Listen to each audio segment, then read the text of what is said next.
Faye, can I proceed with the presentation? Yes, it's now exactly 1:02. So I think we should start. Okay. Good morning, ladies and gentlemen, to all our panelists and participants. Welcome to the Johannesburg Business School Center for Entrepreneurship webinar series. And this episode, we'll be talking media for small, micro, medium enterprises. And this will be a very special and insightful roundtable discussion. Our housekeeping rules, please note that this session will be recorded, so we will download the attendee reports and forward a link to the recording.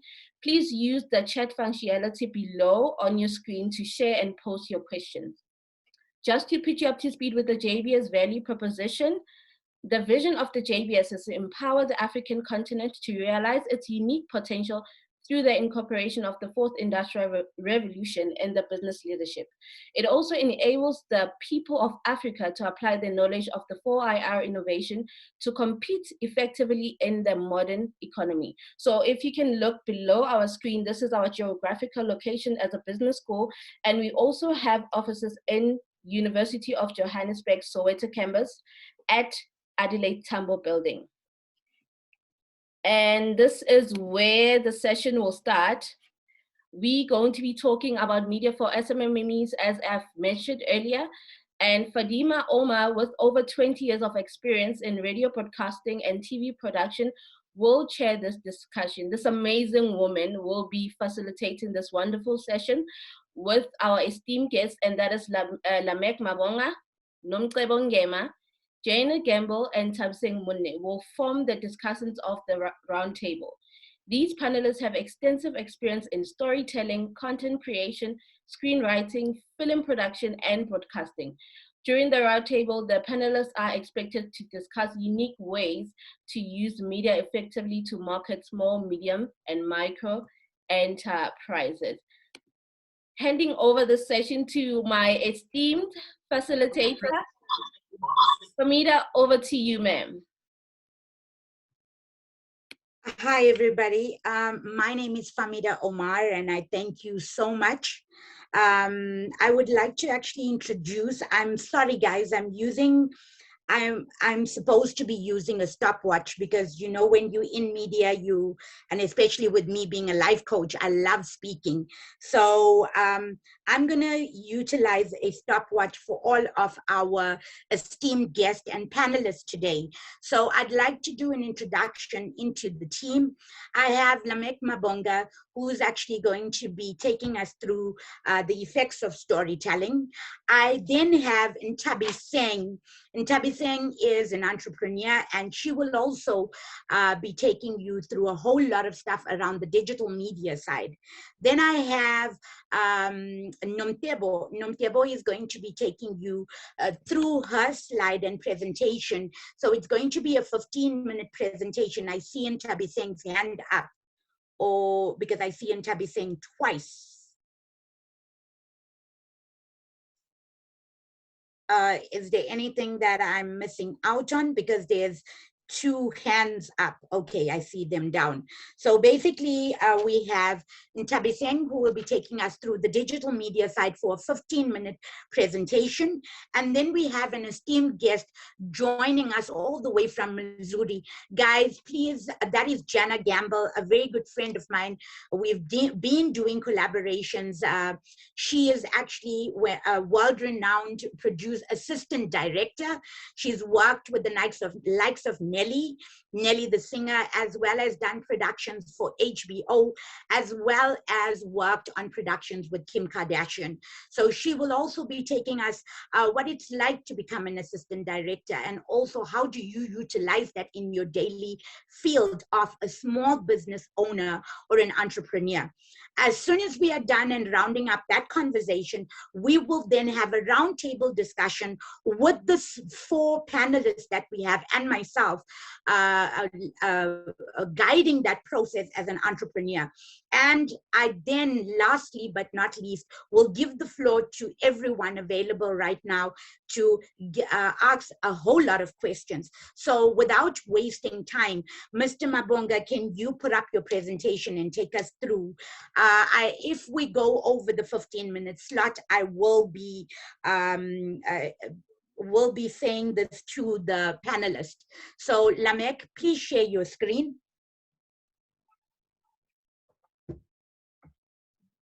Hi, Faye. Sorry, Lamek, before you continue, because we have scheduled a Q&A at the end of the session, if you do have questions, please do post them in the chat, and then I will be taking those questions for you at the end. Thank you so much, Poitumelo. Lamek, you can go ahead and share your screen.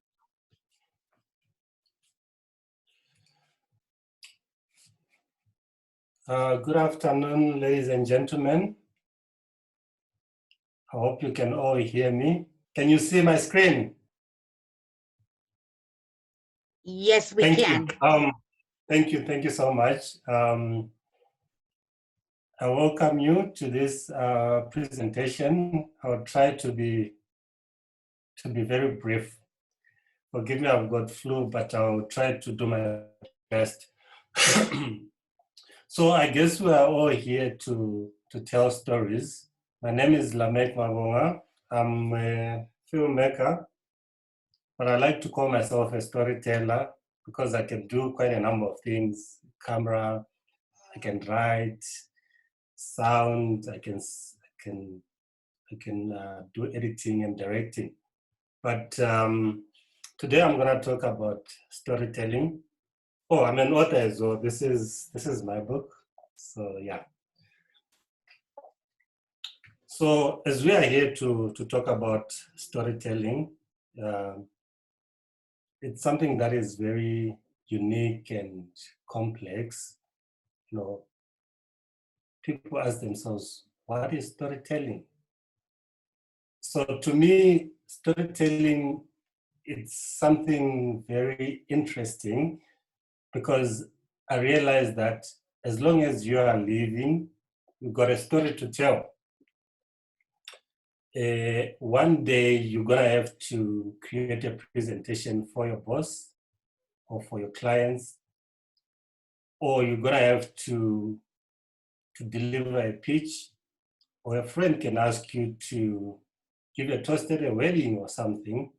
So you must always be prepared all the time. You don't know what's gonna come at that particular time. So I started by asking, what is storytelling? So I decided to put this picture. It paints a little story of all these people that are working within the film industry. Everyone is telling a story with the equipment that they use. So it's a collaboration. I grew up in the villages, you know, with my grandparents. So for us, storytelling, it was more like entertainment. Since we didn't have any TV, it was educational. It was also a means of communication. So for you to be a very good storyteller, you must be passionate about what you do, and you must be driven to tell stories. Okay, so this is the definition that I found online. It says it's a process. So everything that we do, it has to be a process to achieve something. So it's about combining the facts and the narrative in order to communicate a message with emotions for the target audience. So we're going to talk about the audience later on as we go. Why do I want to tell a story? Very, very interesting. So for me, my definition is very simple for storytelling. It's all about surprising your audience with two things, the usual and the unusual. So you don't know when that's gonna happen. So every time you tell a story, try to find a unique way to present your story. Because we are all artists and our job is to make art, not the other way around. We are here to make art. So where do stories come from? They come from anywhere. Because those stories, they have power. Imagine you are sitting in a taxi and you overhear a conversation. That is a story. You live in the house, getting in the car, going to work or anywhere. It's a story on its own. It's a journey. So we all have stories to tell. We read stories from newspapers, we listen stories, we watch stories on TV and anywhere else. So once you know your story, you need to know your audience. So we've got 3 types of audiences. The first audience is your client, the one that is going to buy your story, because he knows what market wants. So as a broadcaster, he knows what is currently trending and what is selling. Sometimes, we might think that the broadcaster is good all the time, is always right, but coming back again to the viewers, they don't really consider what the viewer wants. It's about them, what can make money for them. As much as you have got listeners as well as your audience, as much as they don't see, but they can hear. So hearing is also very important. Can they put together, can they draw something from what they hear?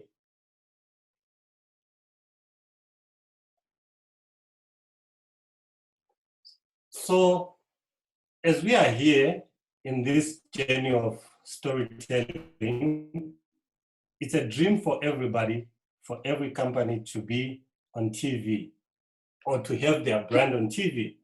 So I've got a little surprise here that I'm gonna talk about after.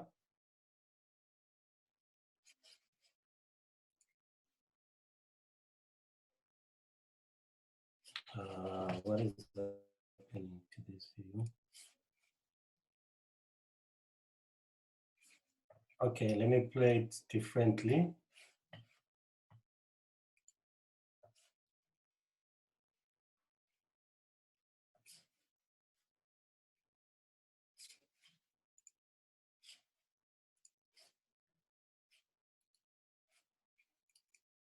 Okay, guys, whilst we wait for Mr. Mabonga and his screen to show up, especially with the video,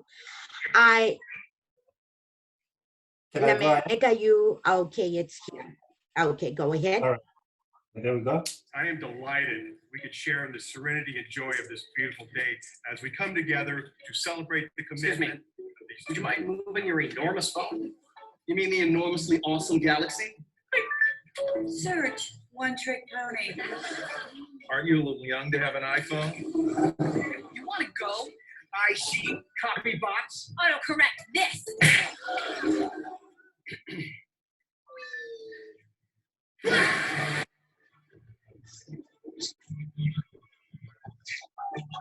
Stare it out. That's a search quality.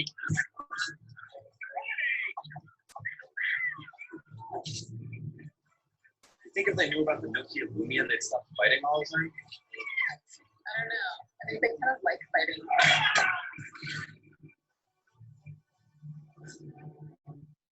All right, so that's my video. Let me go back to my presentation.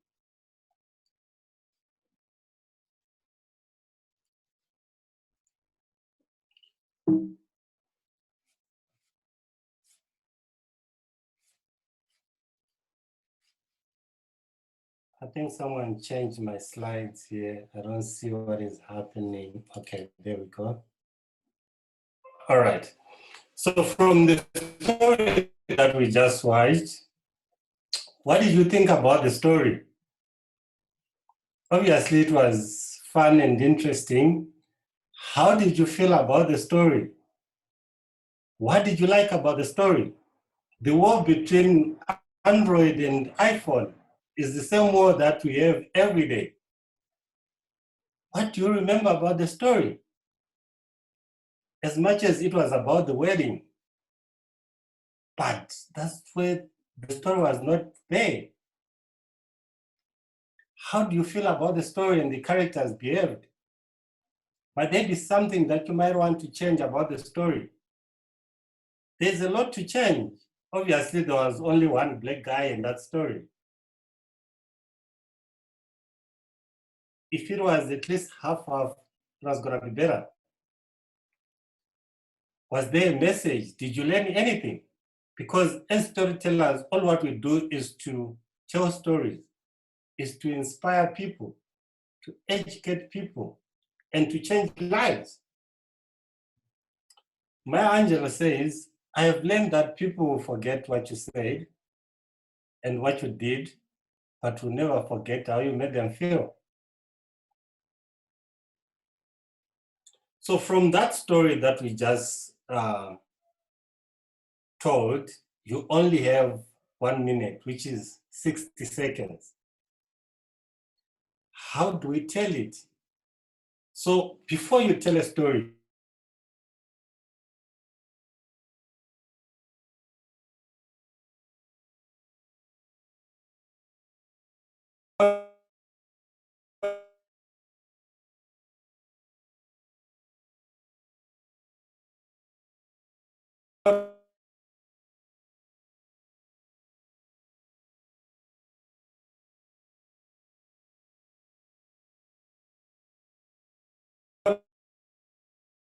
has a story to tell.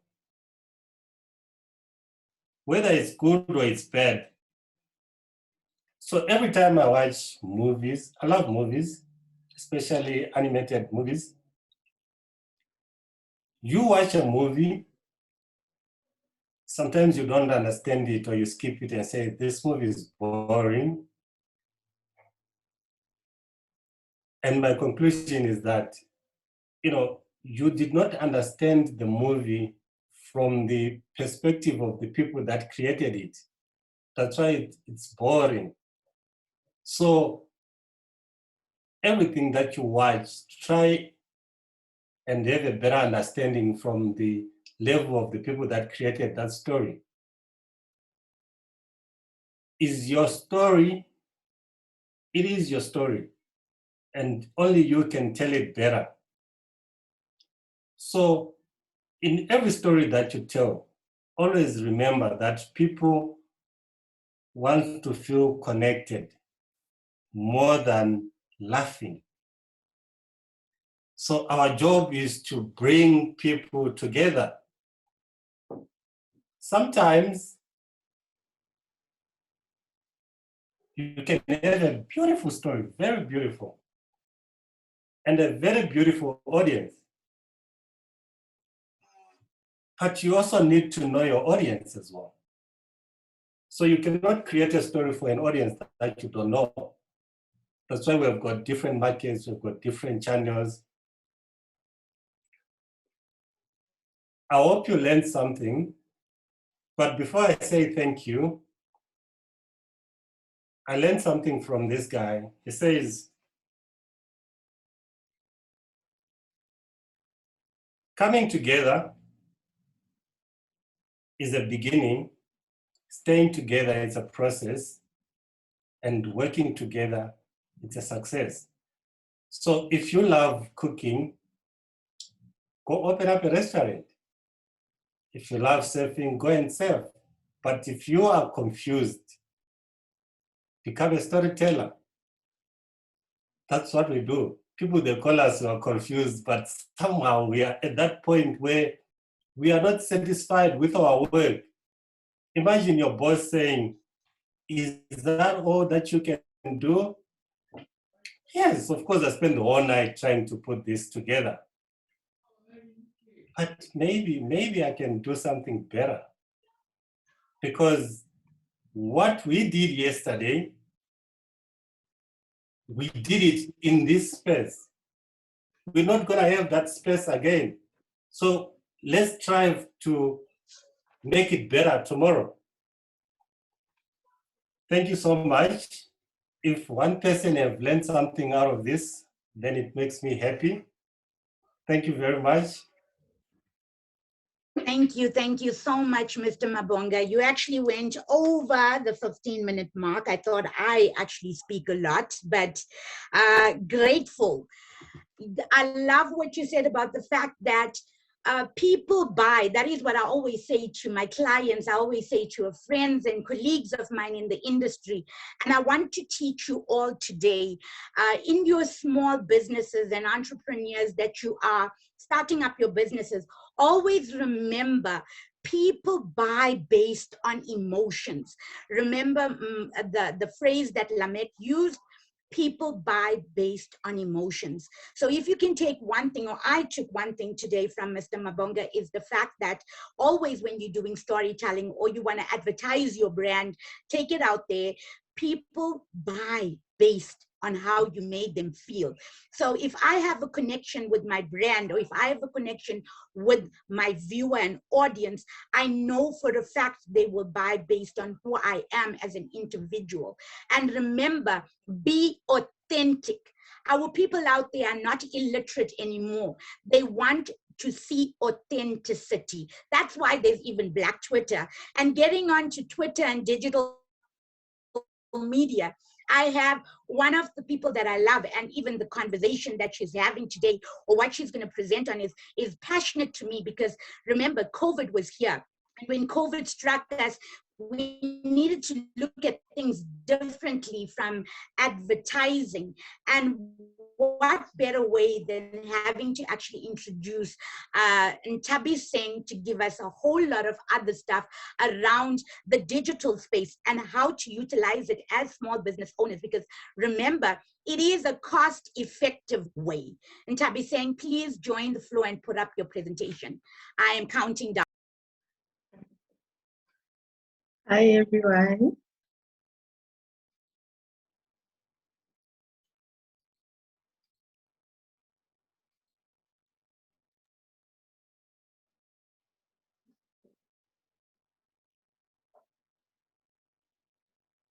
Can you guys see my screen?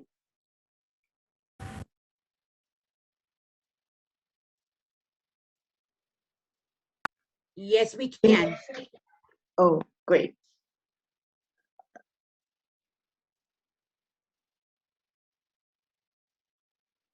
So I will be talking about one of my favorite topics, social and digital media, right? First, just a brief intro about myself. I am Tabi Singh, like Ms. Faye just said. I am from South Africa. I am one of the founders and partners of Mega Media Masterclass and Open Door Academy. I also have a production company, Boss Lady Productions. But guys, look, I am so obsessed with giving back and doing outreaches. That is why I have partnered up with the giants in the media industry, my beautiful facilitators here in the panel today.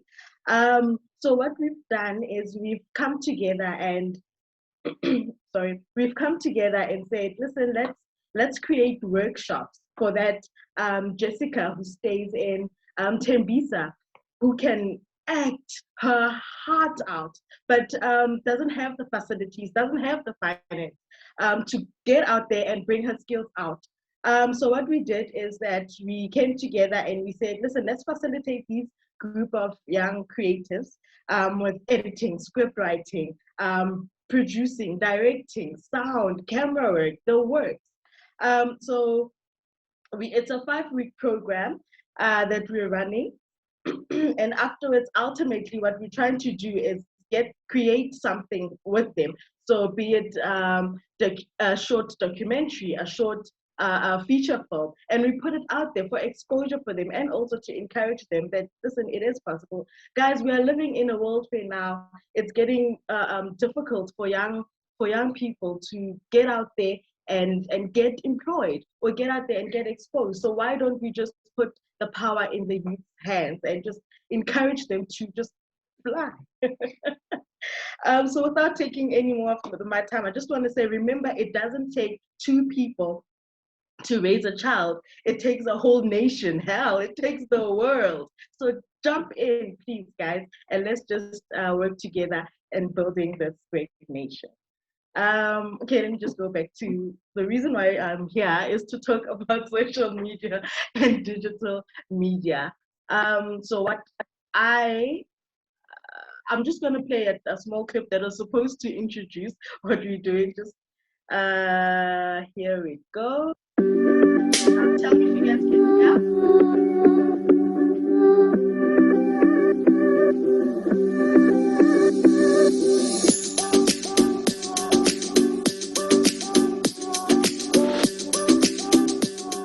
Hello everyone, my name is Ntemsemine and I am so excited today to be telling you that Mega Media class is finally ready for you. It has all the courses in the film and television, to be precise. So from your directing, script writing, your producing, your acting, your presenting, everything in the media industry, we have it. Please register right now or give us a call for more information. So then I'm in a nutshell. Thank you so much for taking away the time. So what we'll be discussing today is what is social media and digital media. Guys, please, you can send in your comments right there. I'm reading, so please send your comments. It's an interactive discussion. I need your participation, please. I don't like talking alone, so I'm going to involve you more. Why do we need to use digital media, especially in your business? What are the advantages and disadvantages of using digital media in your business? How to apply it to your business, right?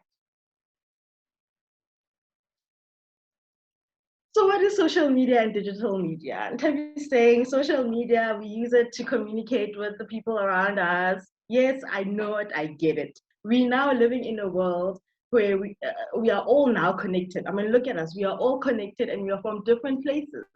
We've got people from Missouri, Pretoria, Johannesburg, Cape Town, Durban.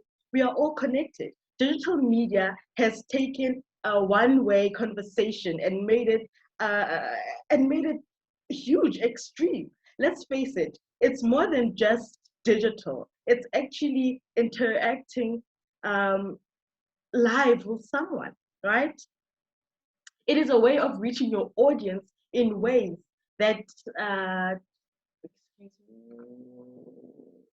sorry about that. It is a way of interacting with your audience or your customers in most cases in ways that convey your message through text or graphics. This is the media that is accessible through your phones, computers, laptops, tablets, guys, everywhere. So can you guys give me an example of social media or digital media? I'm looking at the chats right now. Remember, I'm communicating, discussing with you. I see here, yes, YouTube. I see YouTube,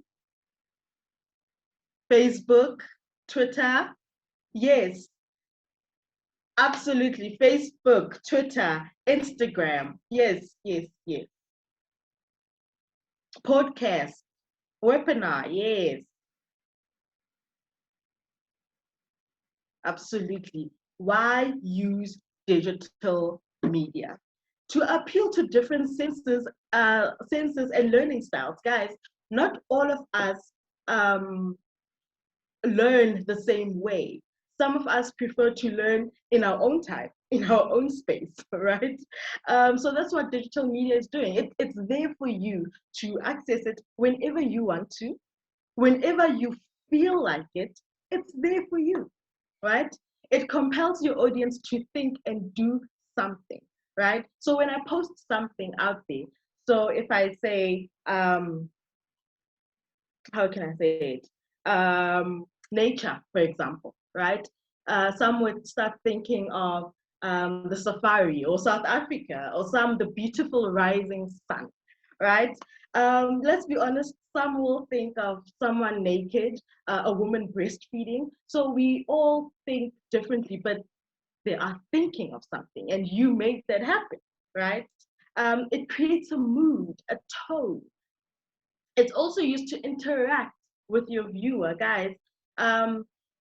With digital media, it's more than just reading the comments, reading the reviews. The fact that a person or a customer is viewing your image, for example, and re-looking it again, or rather showing it or sharing it or even sending it to someone else, that is interacting with your customers, right? It is instant and it is direct. It is the now.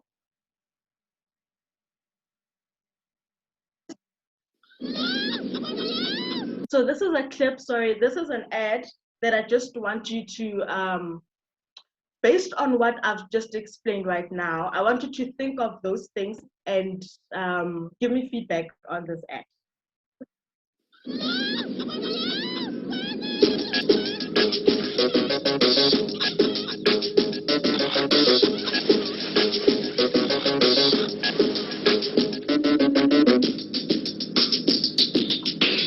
New Omo Multi-Active Mini Capsules penetrate fabric, lifting out and dissolving the toughest stains, giving you Omo's best ever stain removal. So your children are free to make you proud. Caring, one of Dirt's biggest lessons. Thank you, my baby! Amo, Samareka Omo. Amo! Samareka Omo. Inge? Oh, so what does that ad make you feel, guys? For me, it makes me think of home. It makes me laugh at how my childhood was funny. What does it make you feel? How does it connect to you emotionally? Okay, so now let's talk about the advantages of digital media, right? It is cheap to produce, and you own your own content, right? What do we mean when we say it's cheap to produce, guys? When you take your cell phone and you take a picture of that chicken that you just made, or a kota that you just made, say you are a small business owner and you sell chickens, right? Fried chicken, full chicken, half chicken, kota chicken. So when you take your phone and you just take a full chicken that you just prepared for your client and you just post it yourself, it's easier and it's cheaper than getting, let's see, Lamek, who's a photographer. You're calling Lamek, please come and take a photo, take a portrait of this majestic looking chicken, and so that I can advertise it to my customers. And Lamek comes in and says, okay, I'm gonna charge you 11,000. That's so expensive versus just your cell phone, yourself taking that image, gone instantly right now, right there, right? It is timeless, guys. It never just expires. Look at the image, the ad that I just played for you. That was, I think, if I'm not mistaken, 5-6 years back. It's still fun. We can still connect with it, and I can still talk to you about it. And I'm hoping that my daughter will be using the exact same ad 10, 15 years from now. So what you put out there, it doesn't expire. It is trusted, guys. It doesn't matter how we try to convince ourselves that people don't believe everything they see or hear. People do it. I'm going to tell you a story about my grandmother, right? I called my grandmother sometime this week, and I was just checking up on her from the village. So I was like, hey, grandma, what are you doing? Like, yeah, I'm just chopping onions. I'm like, oh, great. What are you cooking? I'm like, no, it's not for cooking. I'm just chopping onions to put everywhere in the every room in the house. I'm like, how? Why are you doing that? She said, no, don't you know?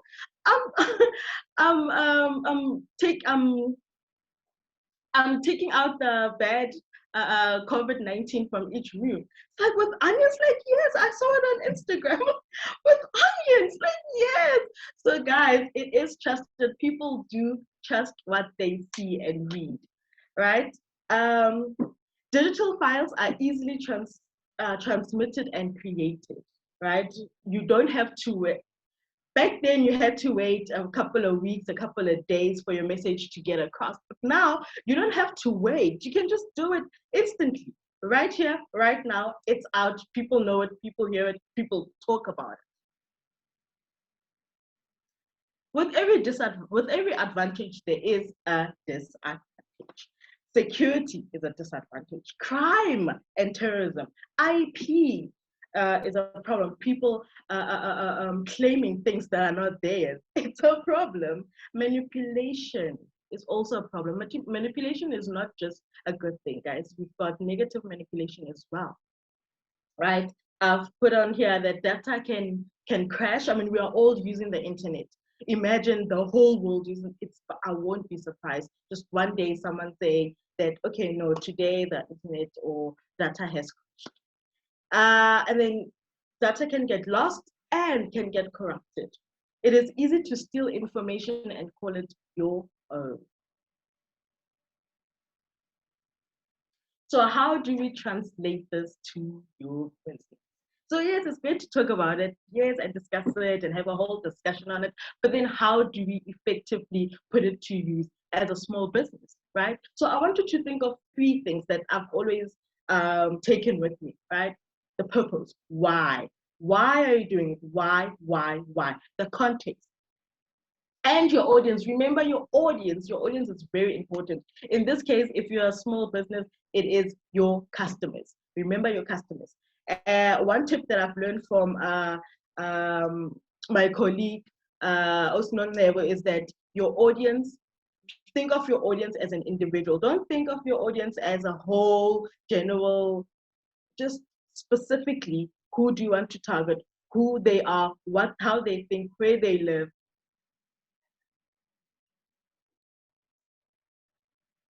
So let's talk about broadcasting. So I want you to think of any broadcasting channel or TV station that you love, right? That you enjoy, that you prefer, right? Now think of that as your business or your company, right? You as a company or as a business owner own a broadcasting channel, right? So first you're going to think of target audience. I'm not going to talk deep into target audience because we are going to talk a little bit about it in the next slide. You serve a specific audience, right? And then secondly, you find a representative you find a representative to represent your brand. In the media industry, we call this person a presenter or an actor. But I want to advise, guys, it doesn't have to be a person representing your company. It can be a tagline. It can be a text. It can be an image or a photograph representing your company. Think of Johnny Walker, the alcohol brand. Johnny Walker. There's every time we see that image of that man walking, we know Johnny Walker. You don't have to say much. Or Red Bull gives you wings, right? It doesn't have to be a person. Okay. The third one is staying consistent. So one thing I always encourage people in business and who are going into social media and branding themselves through digital media is that your consistency is key. How often do you post? Once a day, once a month, once a week. Once a routine is identified, it is easy for your clients or your customers to log in or to go in and check what's out there, what you're putting out there, the information that you're bringing to them. Some of them will actually set alarms on their phones just to access the information that you'll be teaching or sharing with them, right? The fourth one is quality of your content. Remember what you post. Remember what you post sets a tone to your business, right? yes, the quality of your image and your video has to set a tone to your business. Although your audience might not mind the quality, but let's be real, they do choose what they want to watch and how long they want to watch it, right? No need to be fancy and always, but what I always say is thrive for your high quality content so that your clients or your customers can be rest assured that you always bring and provide, okay, great standard things. And then the last one is other opportunities for your business. Guys, there's so much room for everyone, right? So why not just collaborate, put everybody in one bubble and just let's all benefit, right? So for example, if I'm owning a chicken company or chicken small business, right? Before my ad goes on, a small tag of Faye brand holdings is there on the bottom screen. Just people who want brand representation can just click there, and guess what? The Faye brand will just give me a small yana change just to compensate me, to thank me for diverting my audience to hers, and vice versa as well. That is brand collaboration, guys. We need to collaborate. We need to find ways on helping each other, making sure that we are all benefiting, having fun together. We are living in times where COVID is here. We have to stay home. Digital media is the way to go for any business. I encourage small, big, medium. Please go onto your social media, get in touch with us. Let's talk. Let's find ways on bringing your company to the next level. I'm wasting so much time and I'm being told, I'm being signaled that, yeah, our time is up, so I'm going to stop here. Thank you so much, guys, for giving me the time. Catch me here on my holdings, my email, megamediaclass.co.za, Ntamsim at gmail.com, Instagram, media masterclass, Ntamsim at Ntabim Nune is my Twitter handle, Facebook Ntabim Nune _L. Please check me out there, guys. Thank you.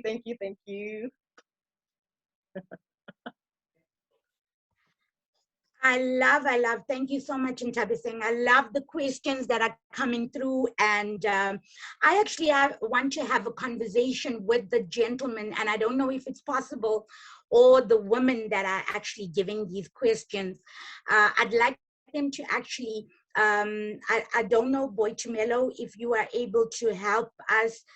There's one question that was posed. Number one, there's one from Brian Mdluli that was for Lamek, Mr. Bambonga. There's another one from Tando.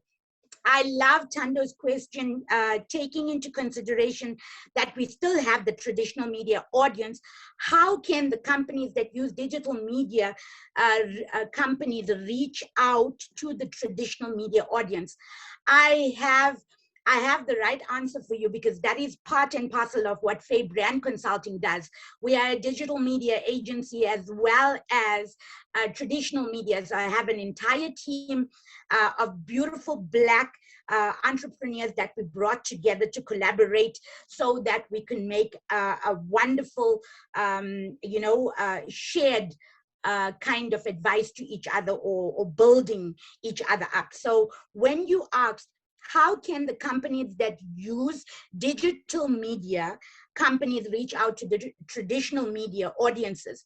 I have a small client. I just want to give you an example, and I'm hoping that this would answer your question. So one of my clients is a day spa. It is called Alposh, and part and parcel of it is right now we've grown our audience and built a brand, but we also wanted her to get out into the traditional media space, collaborating the new innovation. How do you collaborate with production houses like Jana Gamble has a whole lot of productions in Missouri? Lamek, Depo, who's coming up, she used to work on Daily Theater, and she's at the back end. So how do you get aligned with the people who are in production? Because remember, you want to collaborate. You have a service you deliver. So with a day spa, I'm just taking this one example. They have a service that they can deliver. And remember, with the production house needs to go somewhere to actually do a location shoot. That's what they call it in the terms of media. So a location shoot. How do you do a trade-off deal with the production house and your service, and also get exposure at the same time on television, like a daily theater, or even Isidingo, which is a generations, actually, sorry, not Isidingo, it's gone. So a generations of the world. How do you collaborate with those production houses? So I hope that I kind of answered your question, because I can also go into the radio side, because I come from radio broadcasting, Metro Good Hope 5 FM, as well as television. So I've learned a lot, and also putting that into the space of becoming an entrepreneur and into my own business. So again, that is the one question, Tando. If you have any response from there, please let us know. But I'd like to go to Nomtebo. Nomtebo, Nomtebo is a very good friend of mine as well. And I've worked with her on I'm actually an actress on The Working Wives, which is on Showmax. I played the villain, believe it or not.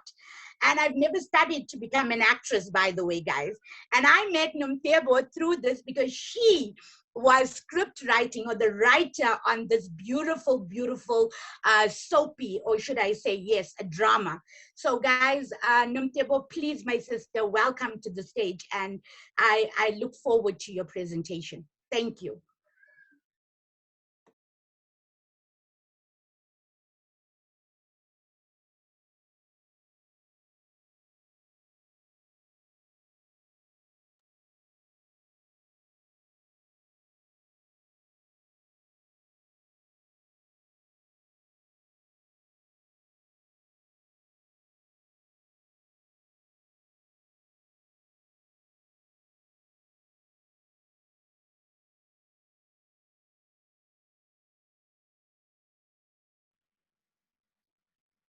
Good afternoon, everyone. Thank you so much for joining us today. Thank you to you, Jay, for hosting us.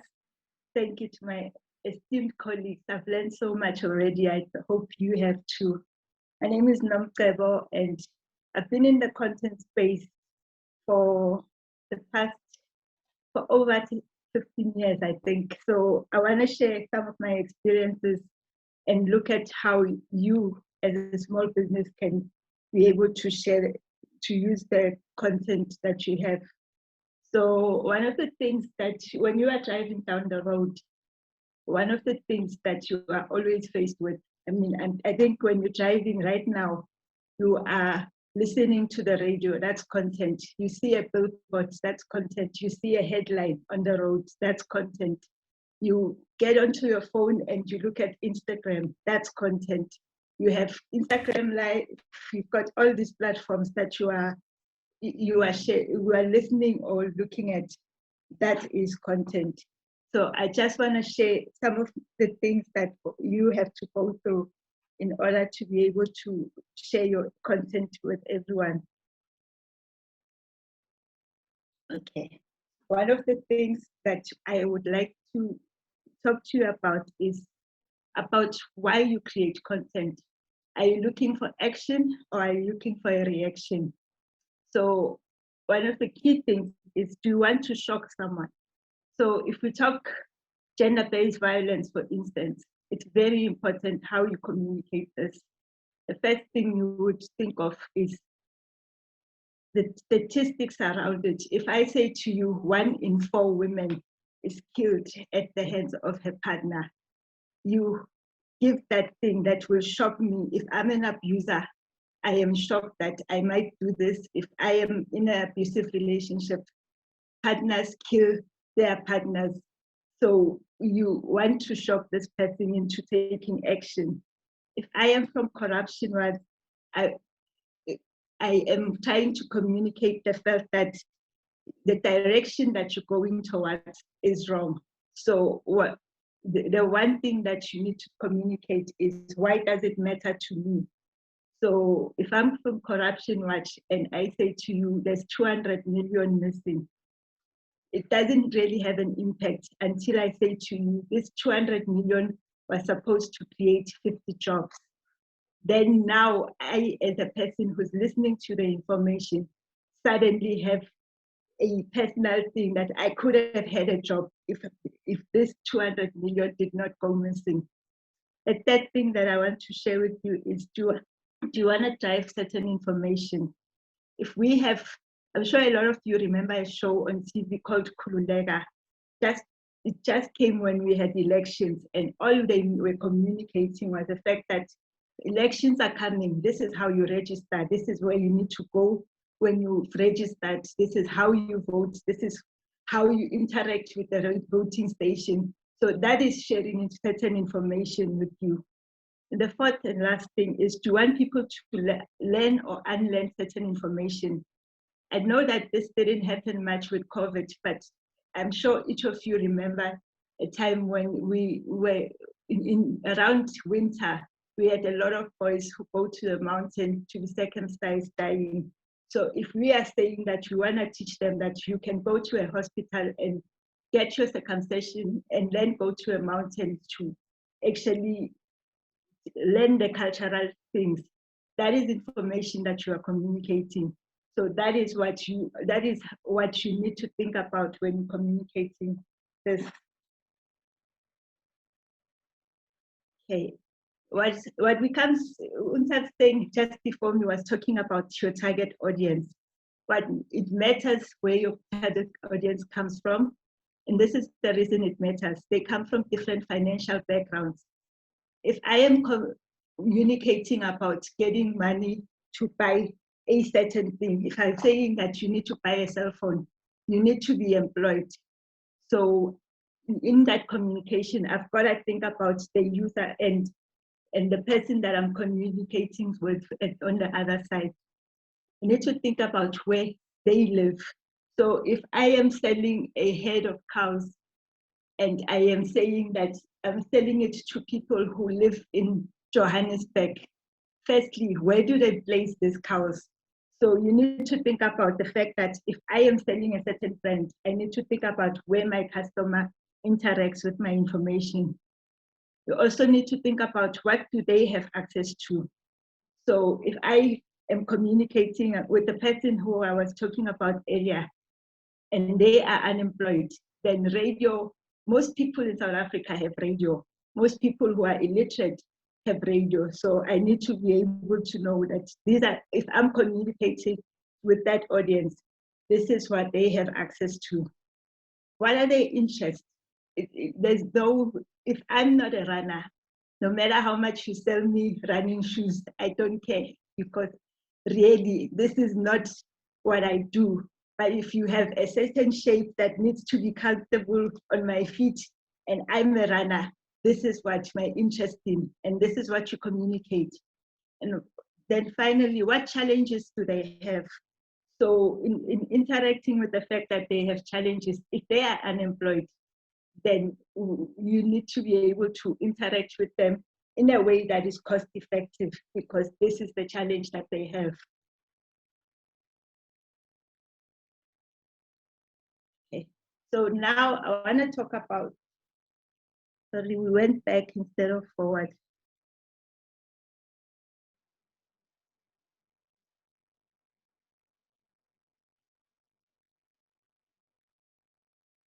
This is the challenge that I'm having right now, that I'm interacting with a computer that I'm not used to. Now I want to talk about different mediums that we use. So Tabstan just spoke about social media. And when we're dealing with social media, we generally deal with smartphone versus some simple communication. So if I have to have a smartphone in order to have social media, I have to have a certain level of education in order to have social media, because there are just things. A lot of people will say that, hey, our parents, they have this smartphone, but they can't use the simple things within this smartphone. So that's one thing that you have to consider. You can use, as Tabstan, I won't go into it because Tabstan has just spoken about it. It's much easier to use smartphones and social media to get your brand out there. And then the streaming sites and podcasts. You can put up some of your content within those spaces. Firstly, it's cheaper. And in those spaces, there's a more direct audience, because when I search for a podcast, I am looking for a particular thing. So that's what I will interact with.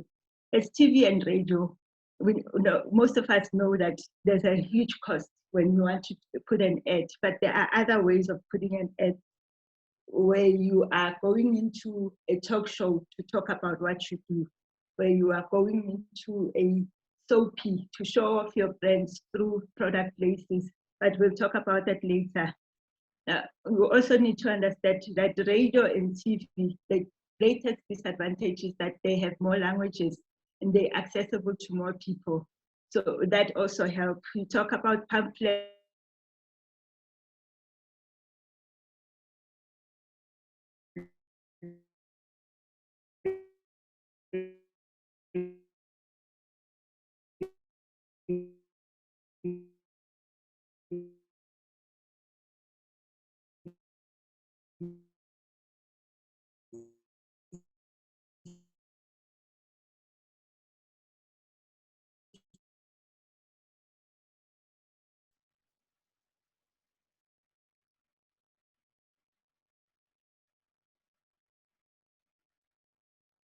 Okay, so now I just want to talk about what do you communicate. I'm sorry about that. So when do you communicate and what do you communicate? So if I'm dealing with teenagers, and those teenagers are most likely, I remember I did a show that's called One Day Leader. I'm sure some of you have watched it. And there's a point where we had it on a Sunday afternoon around 6 p.m. And the people who watched the TV at that time are business executives, are dads in the house. So we would have content that would most likely have a politician, that would most likely have a businessman, because that's what their interest is, even though it was meant for 21-year-olds and varsity students. And then we moved it on a Monday slot where it was 4:30 in the afternoon. But because those people are still at work at the time, we had to change the content and take it to DJs and actors, because teenagers are influenced by those people. So you need to understand that when you have a particular audience, there's a certain particular thing that you need to communicate. And that when you're talking to them, there's a language that they listen to. 13-year-olds, when you say well, they know exactly what you're talking about. But you say that to your dad, they like, what are you talking about? So you should need to understand that they have different understanding. They use language differently, and they are able to interact with what you are putting out there, whether it's music or something else. That's what they are using. You also need to consider your packaging. Now, if I'm buying a book and I see a cover, I pick up the book and I look at the back of the book and I read the synopsis of the book. So that's how audience interacts with packaging as well. Take care of the little thing. It's the little things that count. When I am looking at two different phones and I want to know which one to buy, some people buy it based on some of the features that they have. Some people buy it based on, I have 1,000 rands in my pocket and that's what I want to use. So you must take care of the little thing and make that little thing count hugely in what you are trying to sell. Choose your message carefully. We have taglines that, I mean, when I was growing up, there was a store that was saying Mokel's, your 2-year guarantee store. If I'm going to buy something at Mokel's today and they want to give me 2 months guarantee on a particular furniture, that's not what they promised. So when I interact with what Mokel's is giving me, I need to be able to trust that they will give me what they promised. That's why customer service matters. If you can't deliver on something, don't sell it. remember, people have their own preferences. So whether I'm selling, we can all sell biltong, but it doesn't mean that everyone will come to my store. So whatever packaging I use needs to attract the person that I want. And when someone gives me feedback, that is well. It means that this person has cared enough for me to be able to trust that they will come back and tell me whether it's criticism or not. That is also important.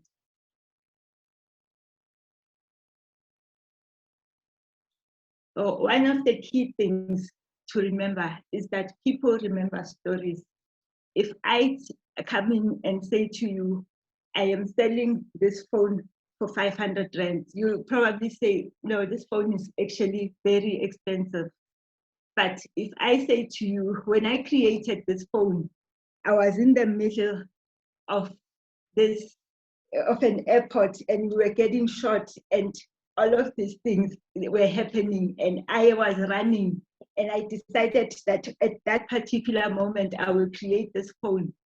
People will remember that more than the price, and they were most likely to tell me that to buy this phone for 500 rand because they remember the story.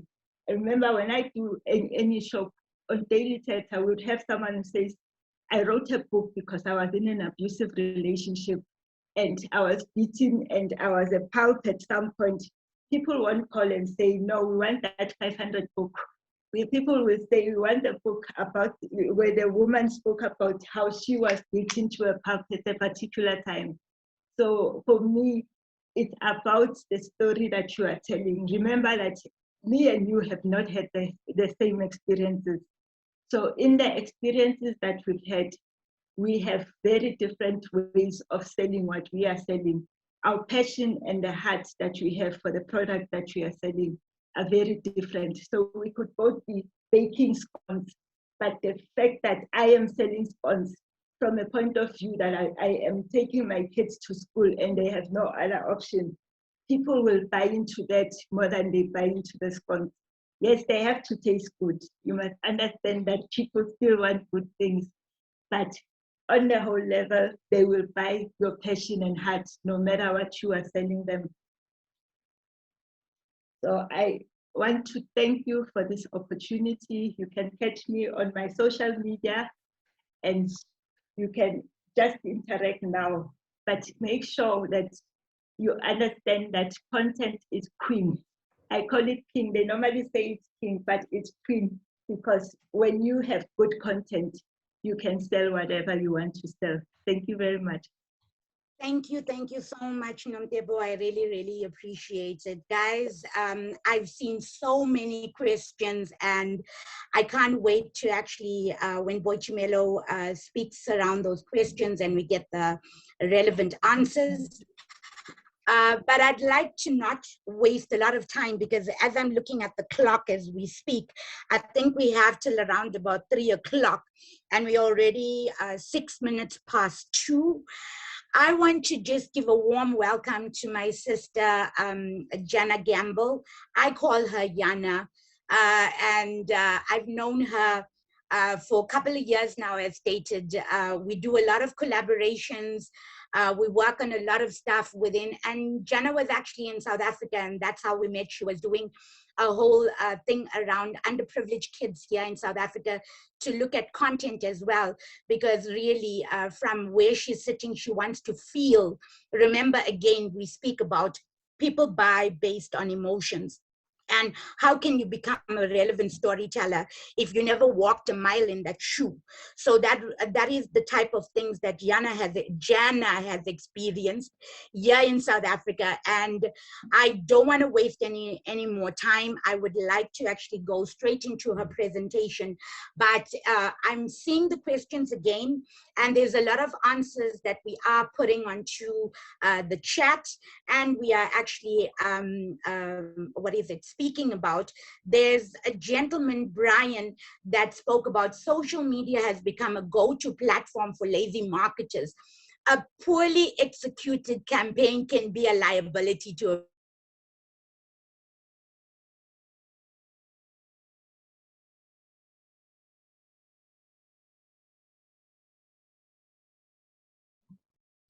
Hi, Faye. Brand. Guys, I want to just tell you a story. There is a presenter.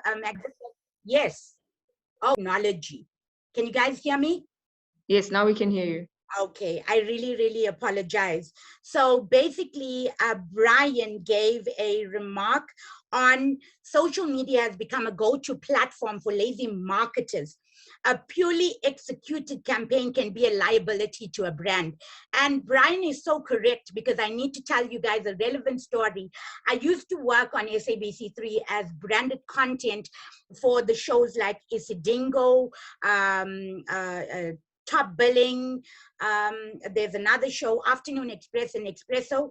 And Ginny D was actually why, if guys remember, if you are in the sales and media space, you will remember this, because even from a digital media perspective, if you run your own digital media companies right now as entrepreneurs, and you're going into digital media, this is one of your case studies.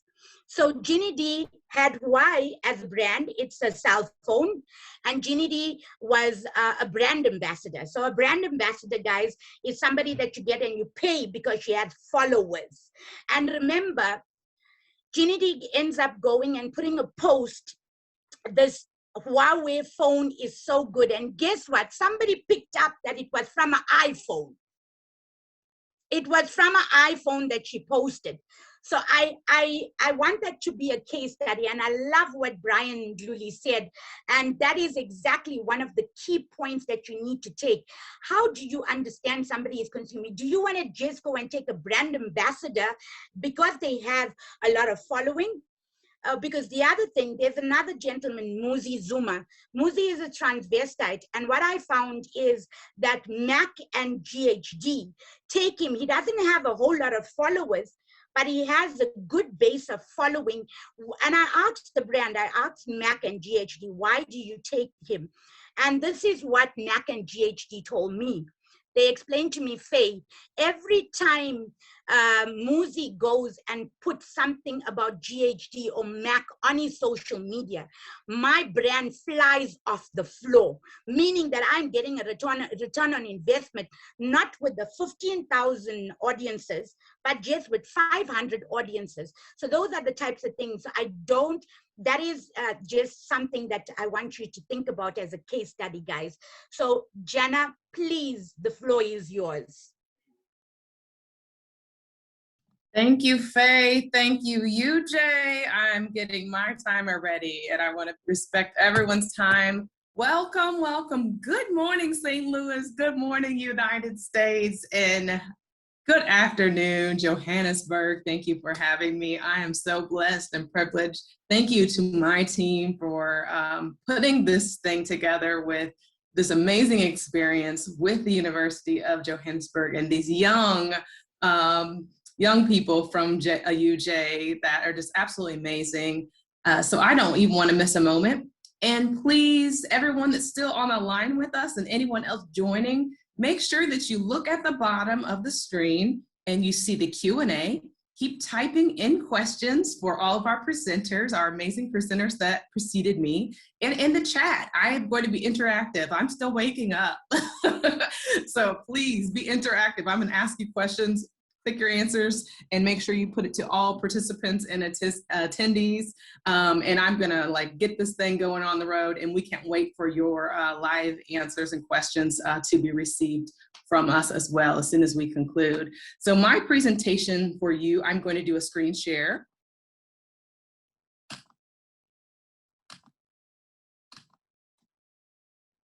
Make sure that my sound is connected here. Sharing sound, and we are ready to go.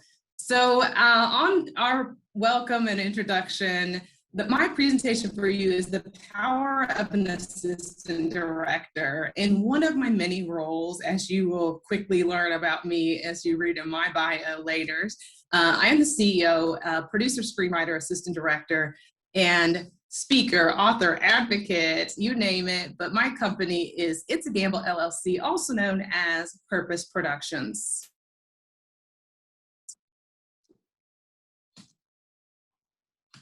And hopefully I have control of my mouse. So Purpose Productions has a mission to transform hearts and minds around the world. As Faye shared, I came to South Africa to join you. And we do this through eye-opening entertainment, dynamic speaker and artist performances, media-based youth empowerment, and healing-centered events.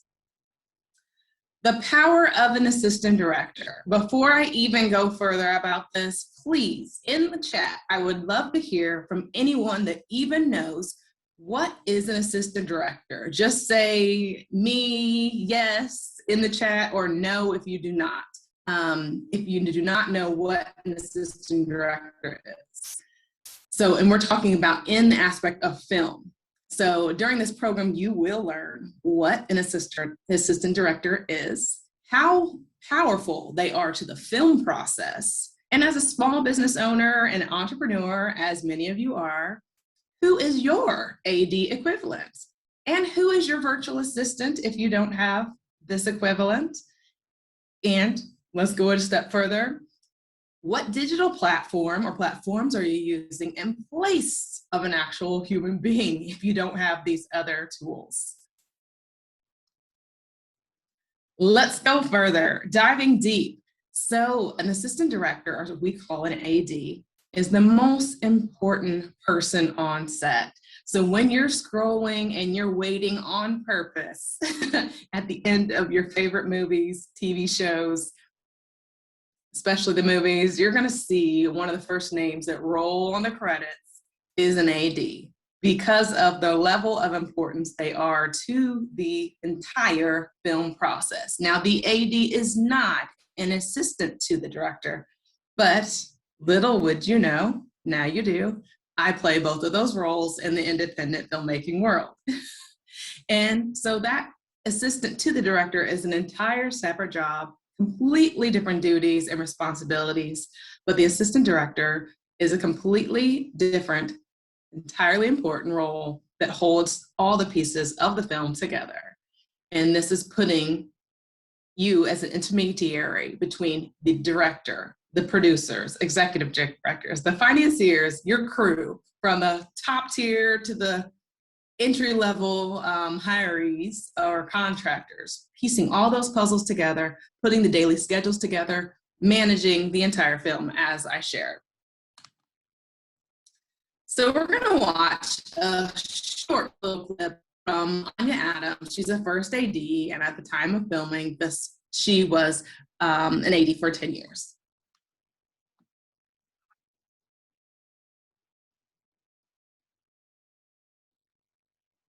How I stayed organized is learning how to multitask, because when you can multitask efficiently, you can keep things organized. You know I need to get this done, so I'm listening for these things and writing that down. And I know I need to get this thing, so I'm listening for that and writing it down. And then I'm combining things, and then it looks like I'm organized, but I'm just paying attention to the things I need to pay attention to. How I stayed organized. Absolutely. How many of you are multitaskers? I am, and I must be completely as a small business owner, because I am, and as an AD. So how does this, an assistant director in film and being multitasker, how does that all translate to you as a small business owner and as an entrepreneur? As a small business owner, you might be wearing all of the hats. You may be a solopreneur. I was just on a Zoom yesterday with a great friend of mine who I stopped in for a meeting and joined her Zoom that she participated.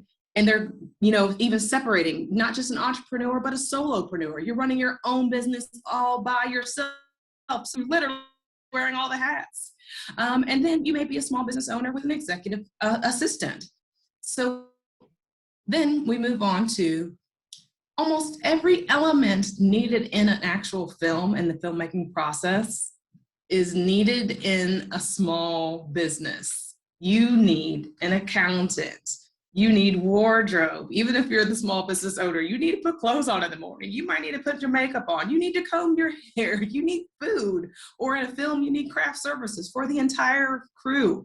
You need breakfast, lunch, dinner, snacks all day long, you know, all of these elements. And you have to keep everything organized and efficient. And you have to be a master of your craft, or what most people say, fake it till you make it, right? And learn along the way. So quiet on set. It is early and my neighbors might yell at me because I'm not in the office. But being an assistant director, you must be a leader, and you must be a strong leader. You have to be a team player, negotiator. You have got to multitask. When things go wrong, when emergencies happen, I'm going to share a fun fact with you today. I'm in the United States, St. Louis, Missouri, in the Midwest. We're on Central Standard Time, which is 7 hours ahead of you. Sometimes, as an AD, you are in charge of scheduling. And what I did as in my St. Louis, I'm the US division of our team, and I miscalculated our time a bit. And so my start date this morning, my time was a little off. And so I had to push in gear extremely fast, lights, camera, action, and I had to move as I would, just like I did on set. And so I had to multitask, be diplomatic about my choices, problem solve quickly, and deal with the emergency. And even after working long hours, keep up the morale for myself, because I'm my only employee, and use my type A personality at 5 a.m. in the morning to get ready for this presentation. And I'm sharing my experience completely with you. It's real life experience. So what this means, I even utilized collaboration, as we shared in our previous, Faye shared it, you know, someone had commented in the chat, what do? We collaborate. So her assistant Renegade, Faye even suggested, you know, how can we help you? And Renegade got online. He shared a social media post for me. And here as we go with digital marketing, right in, by any means necessary. That's what you do as producers, as collaborators, as small business owners. And so here are 60 must-have digital marketing tools. And I know on your screen, there are tiny, but guess what? We have social media, we have Google, and you can get access to them, and I can send a link to your organizers as well. But one of these I pulled out that I do want to share that is key for me is Buffer. Buffer is a free tool. All of these, obviously, they give you free access, but you can use a pro plan or an upgraded plan. But this is a simple tool. I actually, on mine, use LinkedIn, Facebook, and you put them in, integrate them into the software. You can pre-load up to 10 posts, choose your time zone that you're using, check your word count. Obviously, for those of you do or do not know, Twitter only has 150 character count. So be very, very cautious of that. And any hashtags that you want to use. In there, your links to your videos, if you're adding that or a photo, preload them and send them out. It will do the work for you. You don't have to do it every single day at a certain time. It will do the work for you. So this, as we shared earlier in a simple slide, if you don't have an executive assistant, if you don't have a virtual assistant, you don't have the funds to pay someone else to help you, take the time on one day, maybe create all of your graphics, and then on that same day, load your buffer and have that ready to push out your social media for you. Do what you can with what you have. As you grow, it'll continue to grow with you. Again, by any means necessary, I have utilized the blessing of reaching out to my community, not just here in St. Louis, but abroad. And here in my city, I've had I love young people. As Faye also shared, I love empowering young people. And so in my city, I've worked with Habitat for Neighborhood Business, and they coordinate with St. Louis University. They're actually partnered through St. Louis University. And Alyssa, the only young lady in the center here, she has been working with me through the Service Leadership Program. So they volunteer her time, she and her group, and worked with my small business over the entire school year. did SWOT analysis and different other analysis and helped me do other objectives to help grow my business. What was I missing? How could I grow? She did a lot of amazing graphics for me and has continued to working with me over the summer. The other gentlemen on either side are from St. Louis Youth Jobs. Shout out to them and Jobs League through the city of St. Louis. Thank you so much for being a blessing to our youth, empowering them. They are working with our youth. They pay the youth and assist the small businesses. We empower them with the skills, the knowledge, and help them grow in their gifts. And they're coming to an industry, to a business owner that they want to grow in, or they're going to school to learn about later. So a phenomenal experience, and you'll see them on all my social media posts and in our newsletter and anything else you follow us. Now, as an AD and as a small business owner, it is difficult when you are taking on everything, and we have to be mindful, especially in a pandemic and in this difficult year, turbulent times that we've been in. And as an AD, we have a type A personality, which can cause hypertension, heart disease, job stress, social isolation even, because you're working so many long hours. And you have to be mindful of taking care of yourself. I am very, very purposeful of, using essential oils in my office, playing worship music, or just, keeping up the energy, or taking a break and we watch a fun video, or just have a great time together on purpose. But check on each other's wellness and just take care of one another. Be kind. And that, everyone, wraps up my time for you. I want to thank you so much. Of course, I would have a wealth of information, hours of information to share with you on a wealth of topics. But for today, please follow me on my social media. My website, you can get all the links as well, and I've shared them in the chat. I look forward to taking your questions and speaking with you all soon. So have a blessed day on purpose, and we will chat here in a moment soon. Thank you for your time. Thank you so much, Jana. Thank you, guys. So that is one of the facilitators, Jana Gamble. Guys, I just want to take you a little bit into something else. I keep stating collaboration is the new innovation. So what I've been finding with small Black business owners, and I love what Jana has said. Jana has said, because I'm an entrepreneur, but when I first started out, I promise you, I just wanted to keep everything to myself. I didn't know what was delegation. I didn't know, I felt that nobody could do it the way I wanted to, because my vision and mission was totally different from everybody else. And I then finally started getting into the entrepreneur space, and then finding collaborations with the like of a very good friend of mine. I call him Mangi.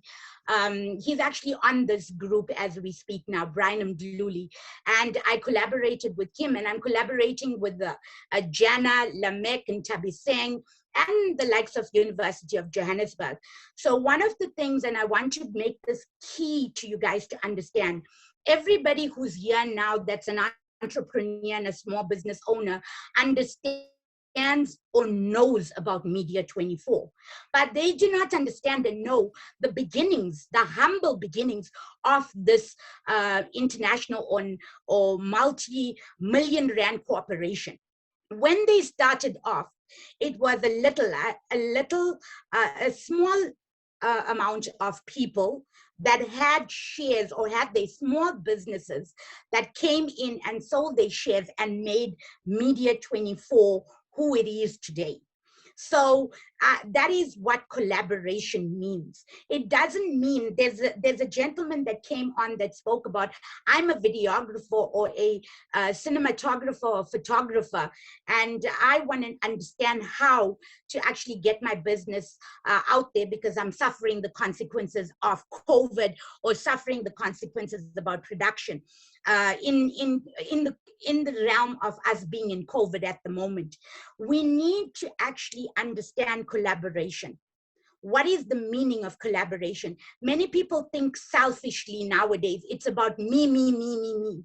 I always have the motto, in order for you to get you need, in order for you to give, in order for you to receive, you need to give. That's the philosophy. So I cannot be selfish in thinking that it's only Faye brand, it's only Faye brand. That's why Jana spoke about Renegade. I have an entire team that I sit with. Lamek Ntabiseng, we are giving back when we come to skills development, because we want to upskill people that do not understand the media space, because right now innovation is the new. You need to innovate yourself. Collaboration is the new innovation, and innovating yourself as an individual. So learn different skills. It doesn't mean that I need to go and pay because let's take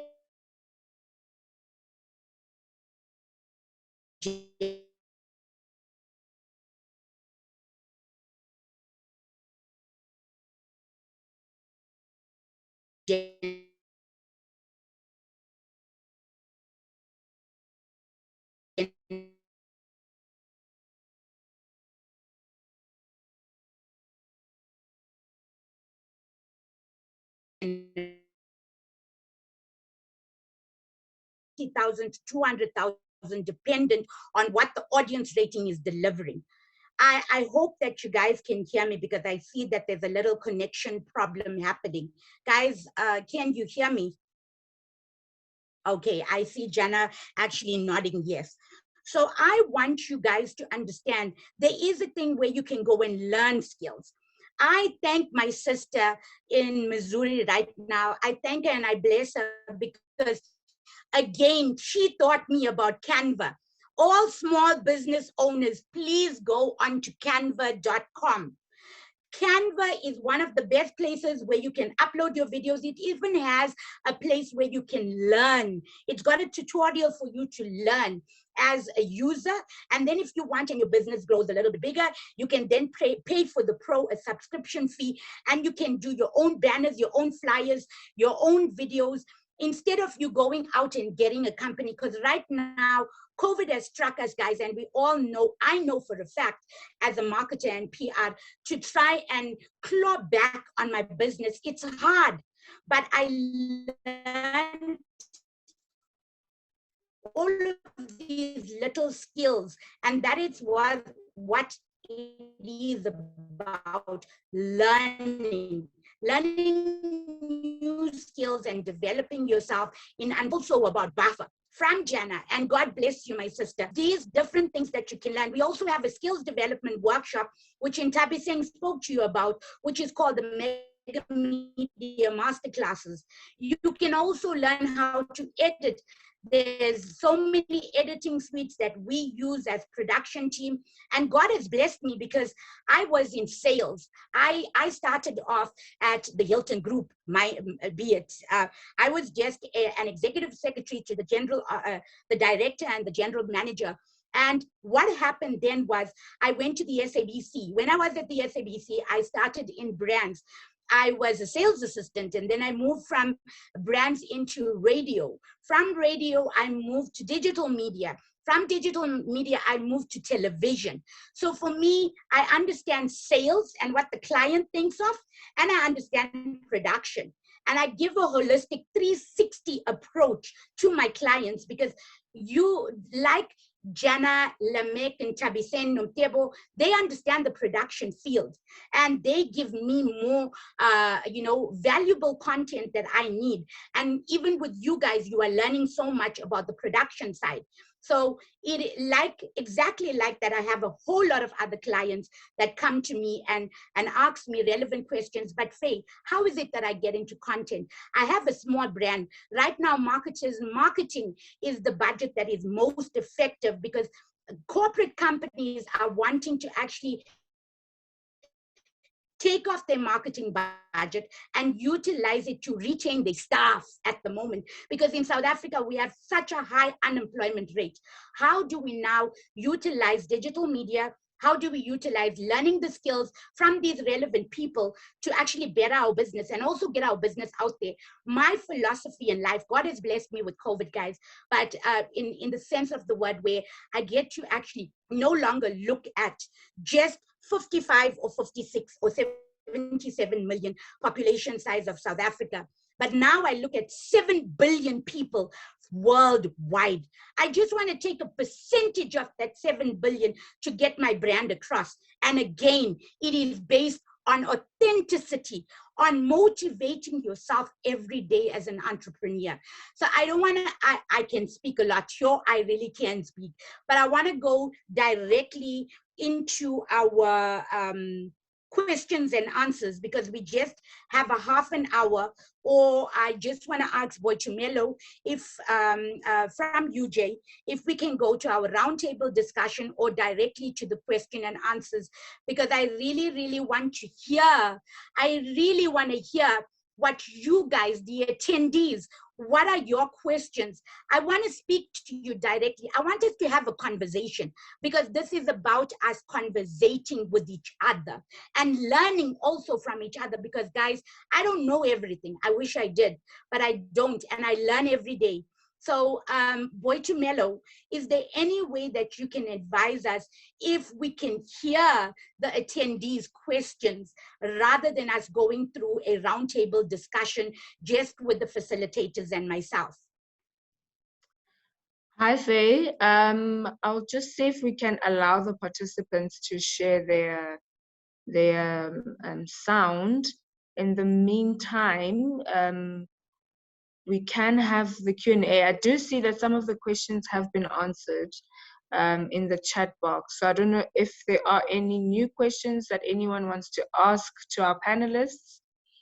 And please take this opportunity, especially for your own benefit, to find out something specific that you're struggling with, that you'd like the panelists to assist you with, because this is the time, this is the purpose of today. And as you can see, our panelists are more than willing to share their insight and knowledge with all the experience that they have. But I am seeing here in the chat that there are no new questions. So in the meantime, Faye, could you continue with your roundtable as I try to allow the participants to open their mics? Thank you so much. Guys, I hope you're still there. I want another cup of coffee, but unfortunately it's after 2. So I'd like to actually go back to a whole lot of things. And right now I want to pose a question to Ms. said, I'm an entrepreneur and a small business owner, but there was something that you touched on a virtual assistant. Because remember, right now, we want to try cost-effective ways for small business owners, because everything is virtual. I am the type who wants to touch and feel everything, and I'm still getting used to the fact that I'm here like this, because before this I had to be in a funeral service for a very good friend of mine that passed away with COVID. And it's not that touch and feel anymore. But I want to find out from you, what is the pros and cons, and also from a cost-saving way, what is a virtual assistant? So also somebody who's sitting here right now that's also learning and wants to maybe go into a virtual assistant business. Can you further elaborate on that, my sister? Absolutely. I was answering in the chat as well. So for someone that is working, wanting to go into the virtual assistant, did you say, or work with virtual assistants? Working with virtual assistants. Yes, work with the virtual assistant, and probably some of the people that I hear, the attendees that I hear, want to open up their own business as virtual assistants because they're good in administration. Because trust me, I hate presentations. I can type everything because I'm a creative. So other people are better off with making beautiful presentation and administrative skills. Exactly. So how do they get into that? Absolutely. So everyone should know about virtual assistants, first of all. If you do not, and you are interested, like Faye said, if you have the skills, if you are skilled in making presentations, creating documents, you like to make phone calls, you are good liaison even, sealing the deal, getting a job done, could make work happen, like to work on your own, want to work from your own space. Google where to get certified as the virtual assistants, because there are certifications for this. And so you want to make sure that you know how to do everything efficiently and effectively as possible, because you will be sharing documents. And these things are, very,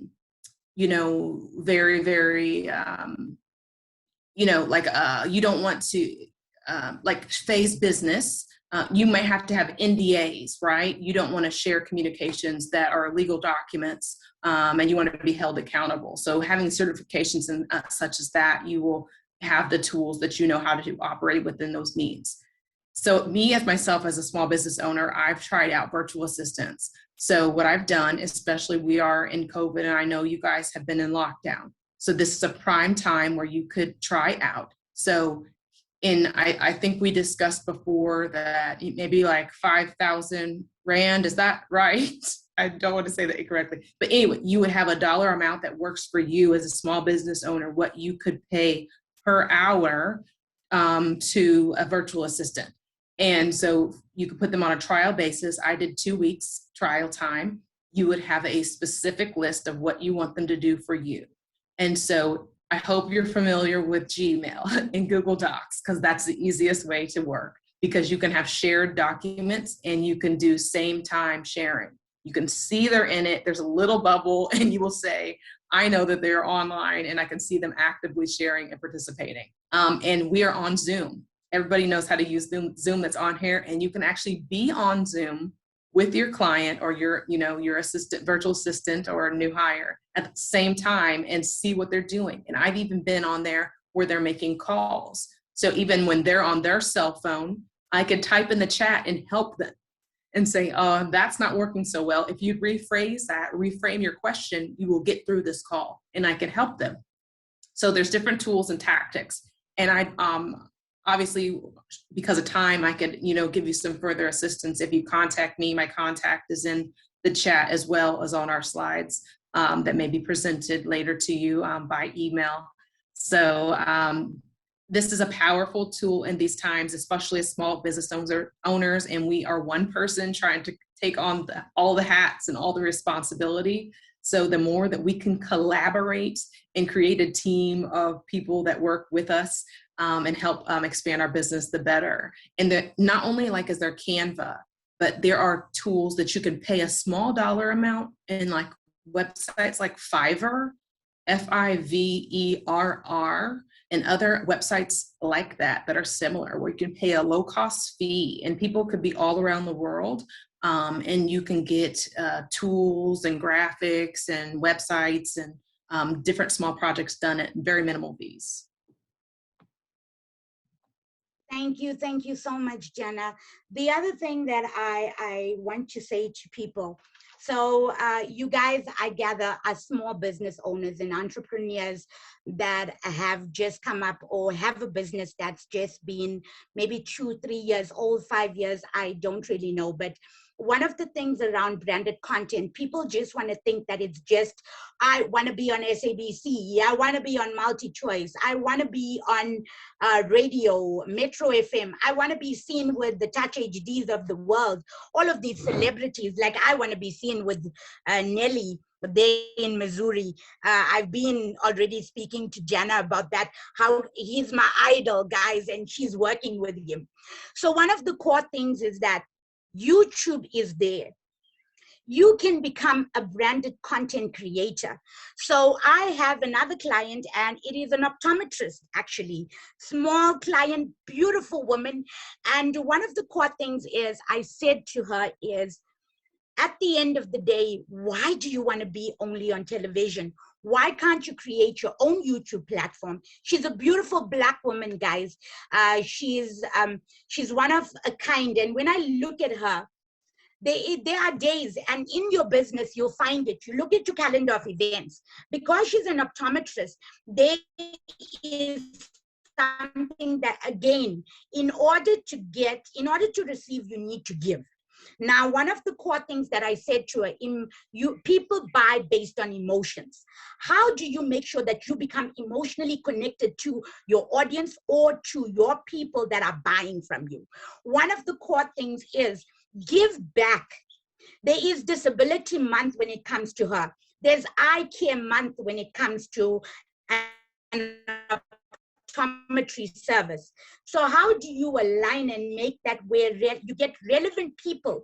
Like, what is the government doing about people that have diabetes and then automatically their eyesight goes? What is she doing as an optometrist?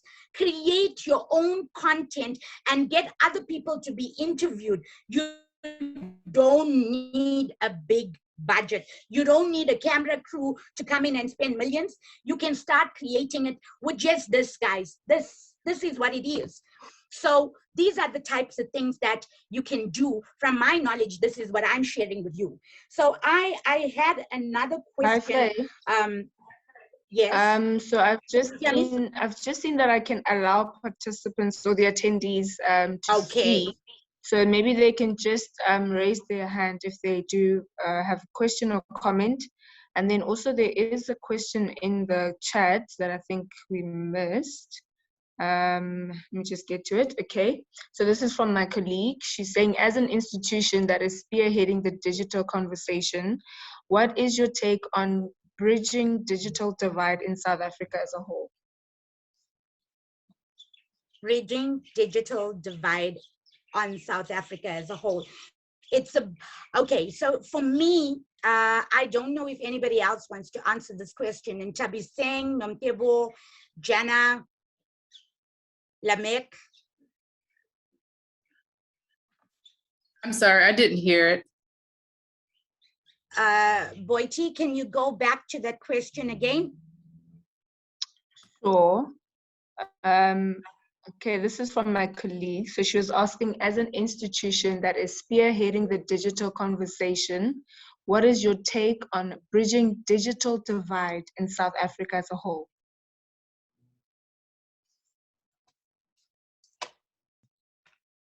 I guess me as an outsider, let me first pose this question to everyone. Why is there a divide?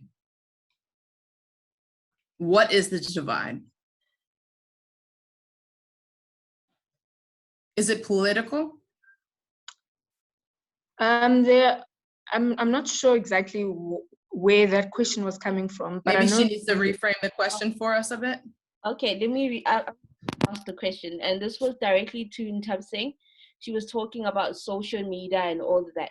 So we can all agree that the pandemic forced us to just go on e-commerce, starting selling things online and whatnot. And before, there was a digital divide between SMMEs and consumers.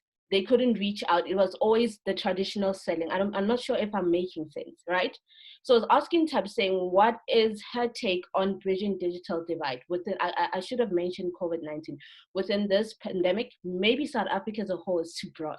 So within this pandemic, what initiative are they working on, projects, making sure that with SMMEs being around, them as an institution, I think it's mega masterclass. What are they doing, or what initiatives they are currently running to make sure that there's no digital divide between SMMEs and consumers?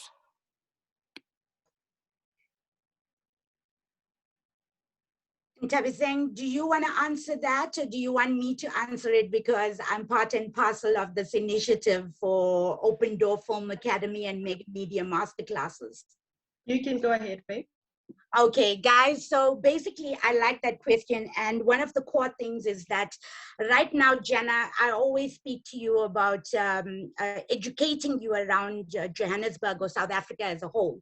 And for us here in Africa or South Africa, we've been finding that even with the news, I just want to give, guys, I'm so sorry, I want to give outsiders some kind of context into what's happening in Africa at the moment, or South Africa as a whole.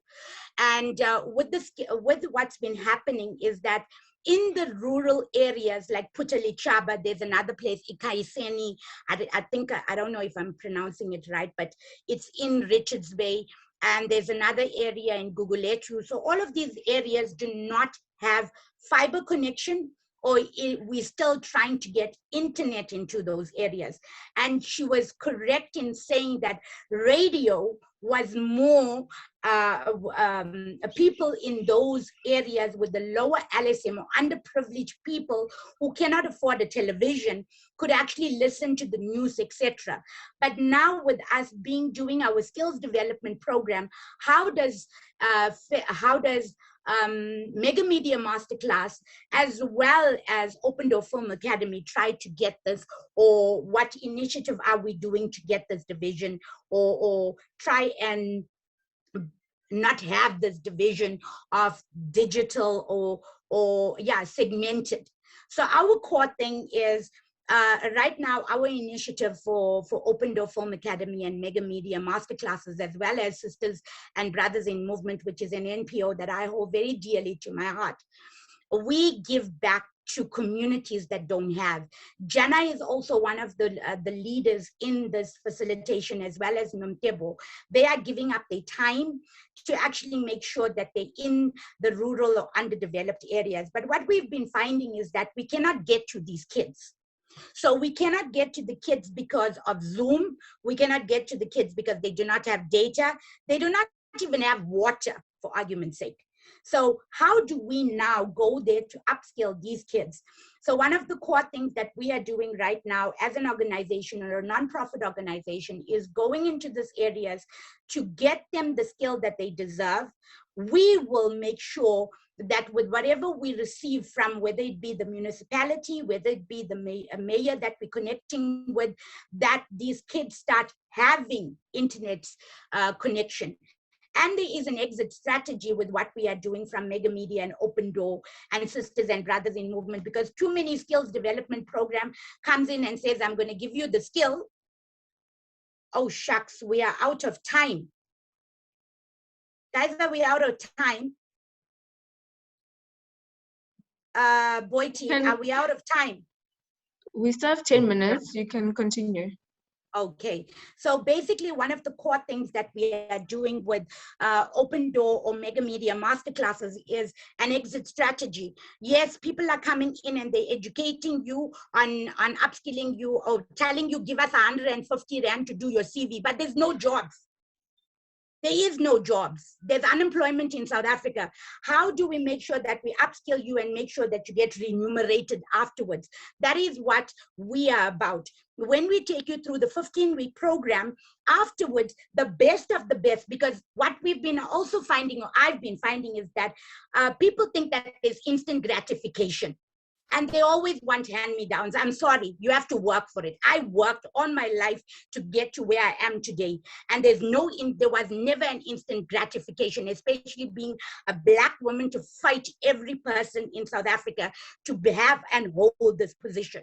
So with this Mega Media Masterclasses, what we are doing, we're going to compensate the best of the best that we have. So all of our students will go through the 15-week program, and the exit strategy is where these kids get to make a movie with these skilled people that you are seeing here, and then sell this movie to Missouri, to South Africa, wherever it is, and then that money that they get, they will be able to open up their own production companies. The other thing is, in rural areas in South Africa, what we've been finding is that News 404 or all of these other places, they are only giving news to Cape Town, Durban, Joburg. But nobody speaks about Putalichaba if our auntie died. Nobody speaks about the soccer that's happening. So how do we make sure when we are getting them still there, we make sure that they become celebrities for their own area, not to leave the area and have Santon and become a celebrity here in Johannesburg when they live in Escort or wherever else. That is what my mentorship program is with Sisters and Brothers, and that's how I brought it over to Open Door Film Academy, as well as in collaboration with Purpose Productions and Mega Media Masterclasses. I hope I answered your question. I have 8 minutes. So sorry, Faye, there's Brian Julie has had his hand up. Brian, you can unmute yourself. Good afternoon. I hope you can hear me. And Faye, thank you so much for the session. It's been so informative. Usually by this time on a Friday, us marketers are not working, but it's been so interesting to stay on. I know we don't have time. I just wanted to sort of put a point across the internet and the usage of internet in South Africa. You know, we run internet in the commuter space, and every time and every day we learn how the people in South Africa, and particularly the commuters in South Africa, are using the internet. The numbers that we see in terms of internet penetration in the country are not accurate. And I say they're not accurate because we are under reporting in terms of the usage of the internet. The internet and the penetration of the internet and the usage of the internet has grown by triple digits in the country. We are still not taking advantage of that particular growth. And if we understand exactly how the internet is being used, and particularly in the segment that I know about, there's a whole lot more innovation that can and should come into the digital space. So, and that was really we are underreported in terms of digital and internet penetration in the country. And once we understand that there are a whole lot more people that are using the internet, we can be a far more effective and far more innovative in the space. That's my comment for today. Thank you so much. Thank you so much, Brian. Guys, this is another, as I said to you, this is another gentleman, my esteemed colleague, Brian Mdluli, that I partner with. He's also a marketer like me. And thank you, Brian. Thank you so much for coming through and answering that or giving your opinion. I really, really appreciate it. So guys, is there anybody else? Because I see, Lamek, what is our time?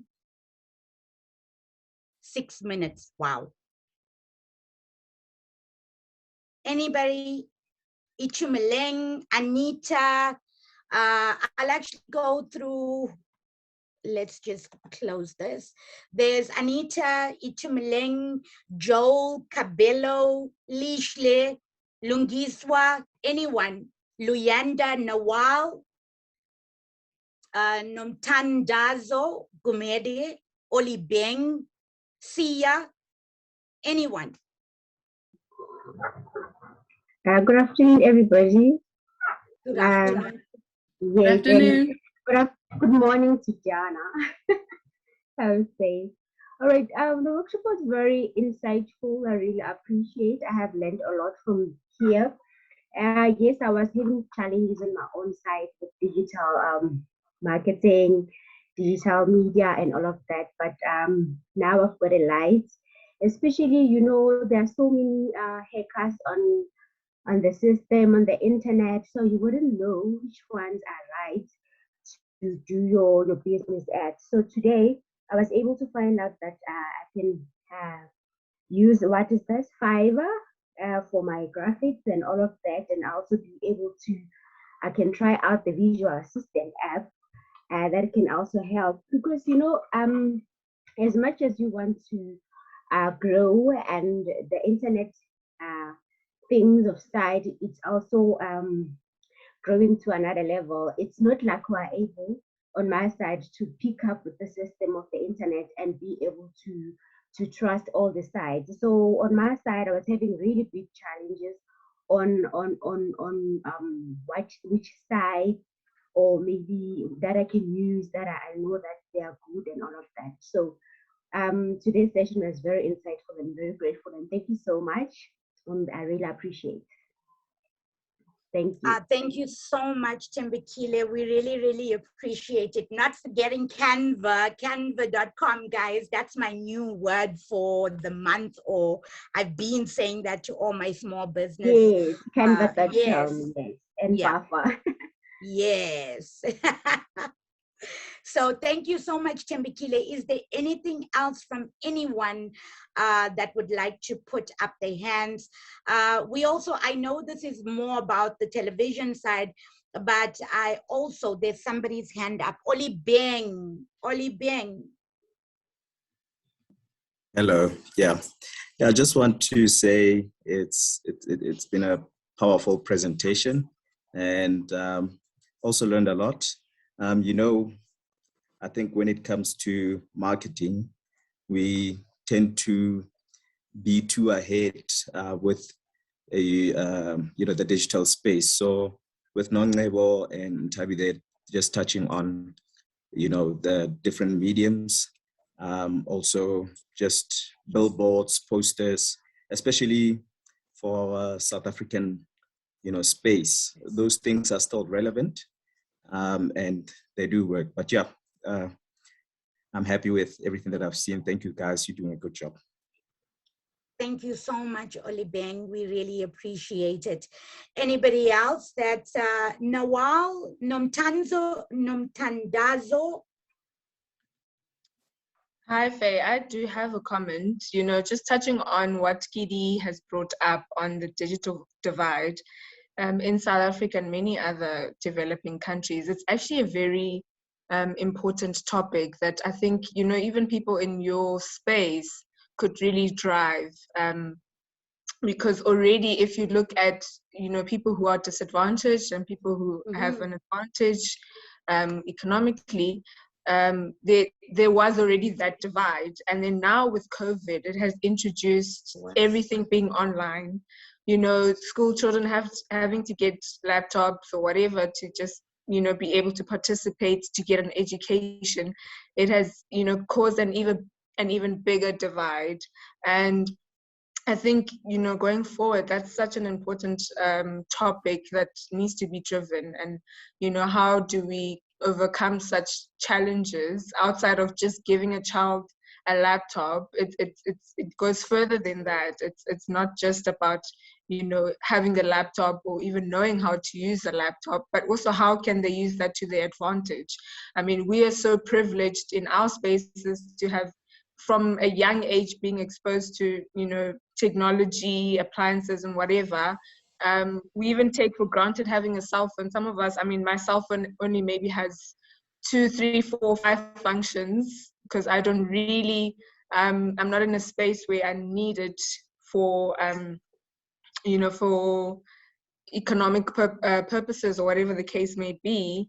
But someone who's never even seen a cell phone doesn't even have that leisure to even text someone or call someone who's far away, so those kinds of topics and conversations are really, really important. I remember having to write about this on one of my assignments last year, and it really even was a wake-up call for myself of how privileged I am to have a cell phone, and a text comes in and I even ignore the text sometimes because of how privileged I am. And then there's someone who just they don't even have, cables for internet where they're staying, let alone water.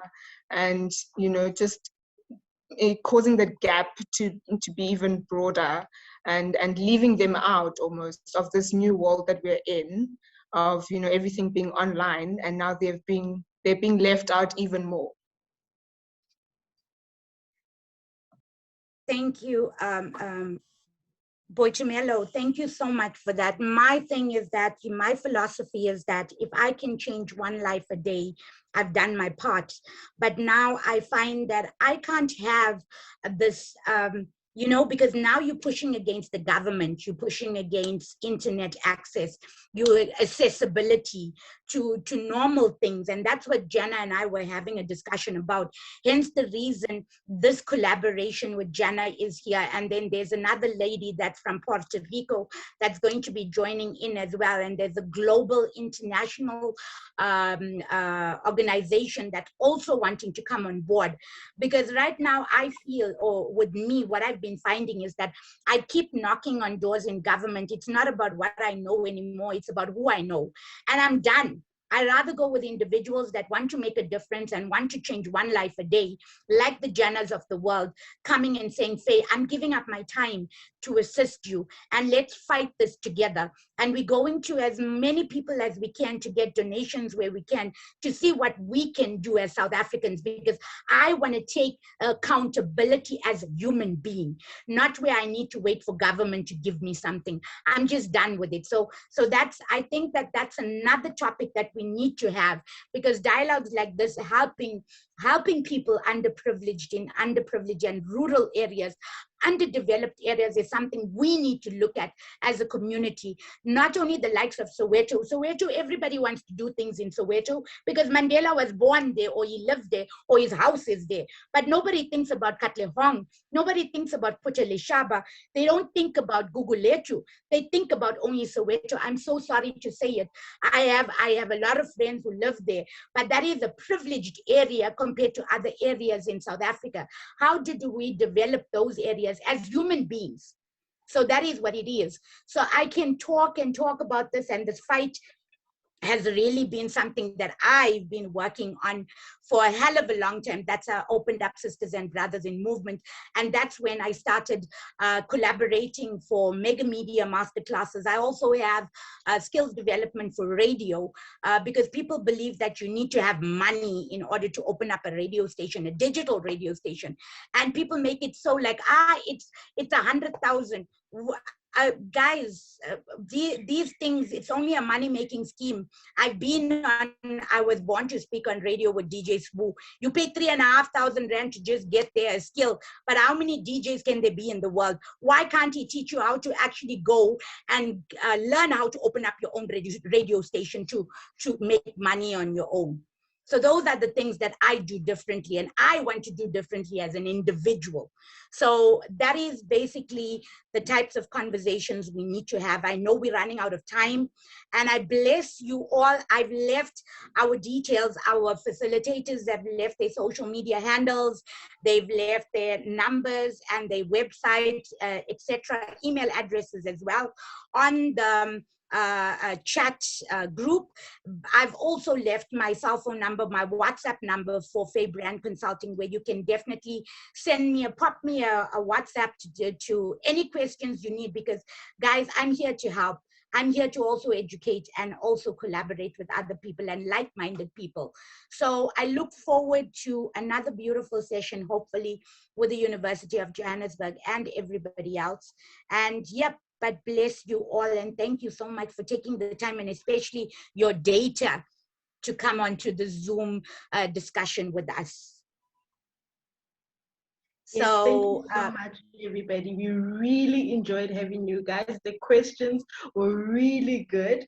I hope all the questions are answered. If you have any more questions, please do let us know. Contact us, Mega Media masterclass.co.za. Send us your emails. We really love to hear from you beyond this conversation. So please stay in touch. We are waiting. I'm waiting.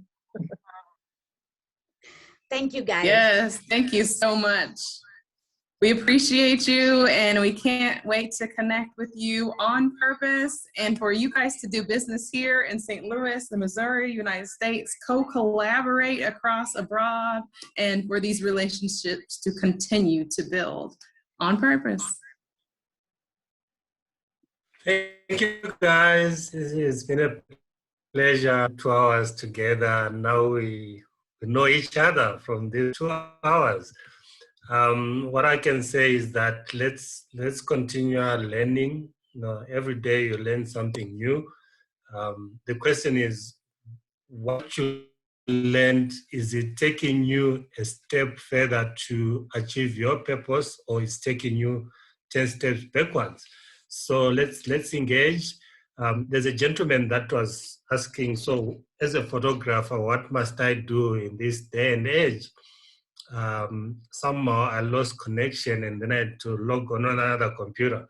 So my answer for you is that all what you need to do is to find a niche for your market. There's a whole lot of market for you. Days when you tell your parents that you want to go and study photography, the only thing that they could imagine was a photographer that stays by the park and just take pictures. But now you've got street photography, you've got wildlife photography. find a market that you're gonna really love and enjoy doing for the rest of your life, and you will find a breakthrough in that. Thank you. Not going, you stood there, you've got our details on social media. Let's engage. Peace. Thank you, everybody, for joining this. Thank you for your insight. We've learned as much as you have, and hopefully this will be a breakthrough. Let's keep talking on social media. Thank you. There you have it, ladies. Thank you so much. Oh, Mela, you were saying something. Yes, no, I was just saying thank you so much, Faye, and all the panelists who made this possible, you know, and thank you for trusting us, the university, at the Johannesburg Business School, to host such an event, which is, you know, so vital. And I'm hoping everyone who's joined today has learned something to take away and implement in their own fields. And, you know,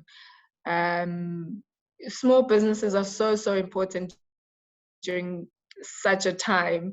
They're the ones who are on the floor in the corners that no one is, you know, thinking of and looking at. And it's so important that we keep bringing such topics and opportunities to enable to empower them so that they can keep uplifting our communities, especially communities that have been neglected by, you know, our government and whatnot. So thank you so much to everyone today who shared their input and knowledge. I think, yeah, it was very, very exciting and insightful. Thank you.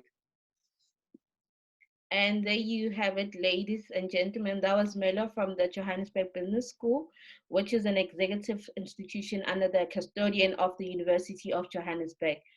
Thank you so much to all our facilitators. We keep on saying thank you because this was one engaging, insightful session, and we hope to have more topics coming up. Faye and your esteemed guests, please don't disappear. We're going to call you. We're going to have many sessions this year, and we'd like to thank all the participants who have been posing comments and questions. Like I mentioned earlier on in my presentation, in the school's presentation, that this session will be recorded. So we'll download a spreadsheet of the attendee reports, then we'll forward you a link that will lead you straight to the recording. And this is from us, like they say, time flies when you're having fun. I never felt it so hard today. So we would like to say from the school and to all our participants, our facilitators, our esteemed guests, thank you, thank you, thank you, thank you, thank you. Goodbye.